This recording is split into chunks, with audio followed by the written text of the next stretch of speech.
ரயனும் ஜாக்லினும் பேசிகிட்டு இருப்பாங்க முத்துக்குமரனோட game play பற்றி. அப்போ ரயன் சொல்லுவார், முத்துக்குமரன் வந்து இப்போல்லாம் ரொம்ப அவர் ஒரு இதுலேருந்து வரமாட்டேங்கிறாரு. முதல்ல எவ்வளோ ஸ்டார்டிங்கில் எப்படி தெரிஞ்சாரோ அந்த அளவுக்கு இப்போ தெரிகிற மாதிரி ப்ளே பண்ண மாட்டேங்கிறாரு, ரொம்ப அண்டர் ப்ளே பண்ணுறாரு அப்படின்னு சொல்லிட்டு ரயன் சொல்கிறாரு. அப்போ ஜாக்லின் சொல்கிறாங்க, அப்படி எனக்கு தோணலை. இப்போ என்னோட முத்துக்குமரனோட கிராஃப் இப்படி ஸ்ட்ரெயிட்டாக இருக்குன்னு வச்சுக்கோ, என்னோடய கிராஃப் இப்படி ஸ்ட்ரெயிட்டாக இருக்குன்னா நான் வந்து கீழே விழுந்தேன்னா டப்புன்னு எந்திரிச்சிருவேன். ஆனால் முத்து வந்து திரும்ப எந்திக்கிறதுக்கு ரொம்ப டைம் ஆகும், ரொம்ப ஸ்லோவாக தான் எந்திரிப்பான் அப்படின்னு சொல்லிட்டு ஜாக்லின் சொல்கிறாங்க.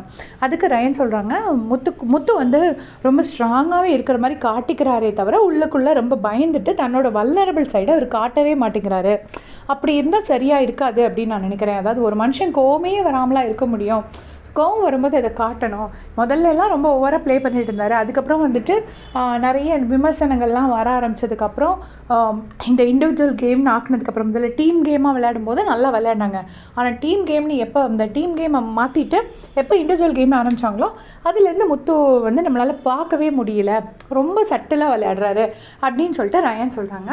சரி, இவங்களோட இந்த டிஸ்கஷன் பார்க்கும்போது எனக்கு என்ன தோணுதுன்னா, ஓவரால் வெளியிலேருந்து பார்க்கும்போது முத்துவோட கேம் இப்போ ரொம்ப அதிகமாக தெரியறதில்ல. ஸோ ஃபஸ்ட்டு ஒரு 4 வீக்ஸ் எப்படி தெரிஞ்சாரோ, எவ்வளோ தூரம் அவர் வந்து ஷைன் பண்ணாரோ அந்தளவுக்கு தெரியறதில்ல. அதுக்கு காரணமே இந்த ஹவுஸ்மேட்ஸ் தான். வாயை திறக்கவே விட மாட்டேங்கிறாங்க, வாயை திறந்தாலும் குத்த சொல்கிறாங்க, பேசினாலும் குத்தம், நடந்தாலும் குத்தங்கிற மாதிரி என்ன பண்ணாலுமே குத்த சொல்கிறாங்க. அண்ட் இன்னொரு ப்ராப்ளம் என்னென்னா, சாச்சனா வந்து முத்துக்குமரனோட டைமை வந்து ரொம்ப குறைக்கிறாங்க. அதாவது அவங்க மற்றவங்களோட பேசுகிற டைமை வந்து குறைச்சிட்டு சாச்சனா எப்போவுமே முத்துக்குமரனோட தோளில் ஏறுது நடக்கிறது அப்படி வந்துட்டு முத்துக்குமரனோட ஸ்பேஸை ரொம்ப குறைக்கிற மாதிரி இருக்குது. முத்து அதை நினச்சிருந்தா அவாய்ட் பண்ணியிருந்திருக்கலாம். பட் இப்போ கொஞ்சம் டிஸ்டன்ஸ் மெயின்டைன் பண்ணுற மாதிரி இருக்குது. எல்லா மீட்டிங்ஸில் எல்லா இடத்துலையும் முத்து வந்து சாச்சனா பக்கத்துலேயே இருக்கிறத என்னால் இப்போ கொஞ்ச நாளாக பார்க்க முடியறதில்ல. ஒரு 3-4 டேஸ் எனக்கு கொஞ்சம் சேஞ்ச் தெரியுது.